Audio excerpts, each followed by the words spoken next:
konuşma gerçekleştirdiniz. Lozan Anlaşması'nın 103. yıl dönümünde önemli mesajlar geliyor. Öne çıkan mesajlardan birisi ulusal birlik çağrısı, yine ortak stratejinin sağlanmasıydı. Bu noktada ne demek istersiniz? Şimdi tabii 103. yıl dönümü münasebetiyle burada toplandık. Burada aslında büyük bir temsil var. Yani Kürdistan'ı anlamda önemli partiler hepsi yani burada temsil ediliyor. Buradaki bugünkü yani bu 103. yıl dönümü de 100. yıl dönümünde yaptığımız büyük konferansın devamıdır. Her sene burada aynı onun tekrarı, onun devamı. Tabii orada alınan karar bir ulusal konferansın kısa sürede toplanıp birliğin en geniş anlamda sağlanmasıydı. Bugüne kadar gerçekleştiremedik ama bugün daha yakınız, onu diyebiliriz. Yani bugün ama tehlike de Kürdistan üzerinde büyük tehlikeler de var. İmkanlar da var, tehlikeler de var. Burada zaten ona vurgu yapıldı. Burada amacımız işte Lozan ne oldu ne olmadı değil. Bugün ne yapmamız gerekiyor üzerinde. Zaten panel de ona yönelikti. Bütün katılımcılardan da bu istendi. Yani budur.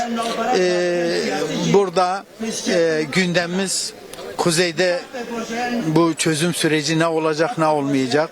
Rojava'nın durumu ne olacak? Oradaki o anlaşma uygulanacak mı veya uygun bir yani ilerleme oluyor mu olmuyor mu? Başvurun savunulmasıdır aynı zamanda, çünkü başvur da tehdit altında. Yani başvurdaki kazanımlar yine aynı zamanda Roşilat en önemli konu. Zaten Roşilat temsilcileri de herkes de burada konuştular. Yani bu çok önemli çünkü İran şu anda bir savaş içinde. Zaman zaman Amerikalılarla İsrailler savaşı durduruyor ama Kürtlere karşı, Kürtler savaşın tarafı olmamakla beraber Kürtlere karşı savaşı devam ettiriyor. Roşilat'ta önemli gelişmeler bekleniyor. Bu anlamda yani Kürdistan'da şu anda konuşma zamanı, şu anda bir araya gelme zamanı, şu anda birlik zamanı, şu anda ortak strateji geliştirip ortak ses çıkarma zamanıdır. Burada onun için yani herkes o çağrıyı yapıyor ve Kürtlerin ortak sesle dünyaya hitap etmesi önemli. Bu anlamda öne çıkan bir konu da Kürtlerin BM'de temsil, Birleşmiş Milletler'de temsili için o da yani o da önemli bir gündemdir ve o ileriki dönemde müracaat yapılacak. Onun üzerinde de tartışmalar oluyor. Şimdi Lozan bize Kürtlere yönelik büyük bir haksız anlaşmadır. Şimdi Türkiye'de diyor ki işte bu barış anlaşması. Lozan bizim açımızdan bir savaş ve yıkım anlaşmasıdır. Bu birileri için bir barışma olabilir ama bizim için bir yıkımdır. Bunun düzeltilmesi gerekir. Türkiye kamuoyunda zaman zaman çok tartışıyor. İşte Lozan üzerinde tartışıyorlar. Biz Osmanlı kurulurken, Osmanlı Birinci Dünya Savaşı'na girerken bütün cephelerde Kürtler vardı.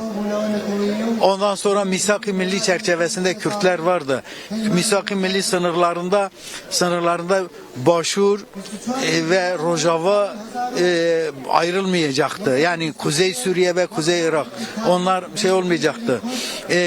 Kurtuluş Savaşı'nda Kürtler bütün cephelerde vardı. Ama Lozan'da bize ihanet edildi. Biz kendimizi bize ihanet edilmiş. Biz beraberdik, ittifak yaptık, ortak cephelerde savaştık. Ondan sonra bizim inkarımız üzerine bir anlaşma yapıldı. Biz bunun düzeltilmesini istiyoruz. Bu bizim hakkımız. Lozan'ın güncellenmesini derken Türkiye'nin kaybedilmesi anlamında söylemiyoruz. Yani ama güncelleşmesi birleşmesi lazım. Biz Kürtler böyle parçalı bu şekilde ve kimliksiz hiçbir hakkı olmayan şekilde yaşayamayız. Zaten isyanımız da buna yöneliktir. Bizim sesimizin duyulması lazım. Yani bu anlamda herkes bunu çok net dinlemeli. Biz evet diyalog yürütebiliriz, barışabiliriz, şu bu olabiliriz ama biz bir halkız. Yani bu bizim inkarımız üzerine barış olamaz. Bizim yokluğumuz üzerine barış olamaz. Biz burada onu haykırıyoruz. Bütün dünyaya onu haykırıyoruz. Haykırmaya devam edeceğiz. Kürdistan özgürlük mücadelesi devam ediyor. Bu halkın özgürlük mücadelesi devam ediyor. Sonuna kadar da devam edecek ve başarıya ulaşacaktır. Önemli konulardan birisi ulusal birlikte. Siz de değindiniz, yaptığınız konuşmalara da değindiniz.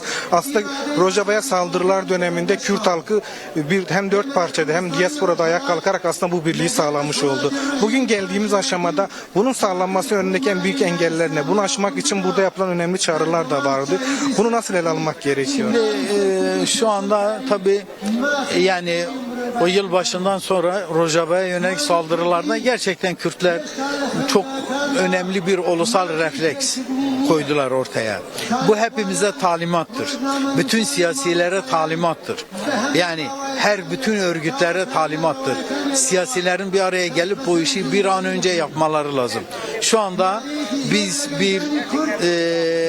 yani şu anda heyetler oluşturuyoruz. Partilerle görüşülüyor. Yani başvurda farklı yerlerde biz bu görüşmelerimizi, bu çabamızı sürdüreceğiz. Temennimiz bir an önce bir ulusal konferansta bir araya gelmektir. Bizim acil ertelenmez görevlerimizden birisi budur. Bu anlamda diğer Kürt partilerinin de üzerlerine düşeni yapmaları lazım. Halkın sesini duymaları lazım. Bu halk o üzerine yani o Rojava döneminde ortaya koyduğu tavır ulusal tavırdır. Ulusal birlik tavrıdır. Bizim de bir ulusal birliği en kısa sürede geliştirmemiz lazım ve yürütmemiz lazım, yapmamız lazım. Bunun çabası Keneke sürdürüyor, farklı kesimler sürdürüyor. Bizim hareketimiz de bu işe öncülük etmek istiyor ve içindedir. Geceki Yürütme Üyesi Zübeyir Aydar, çok teşekkür ettim önemli değerlendirmeler. Ben teşekkür ederim. Selamlar. Evet, Geceke Yürütme Üyesi Zübeyir Aydar önemli değerlendirmelerde bulundu.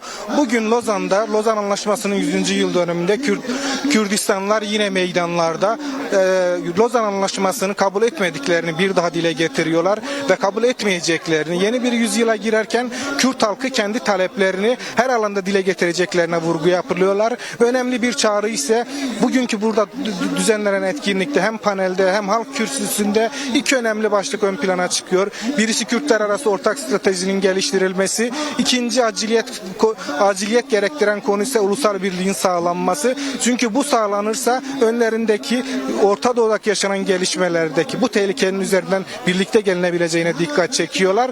Biz de medya ekibi olarak bu etkinliği takip etmeye devam edeceğiz.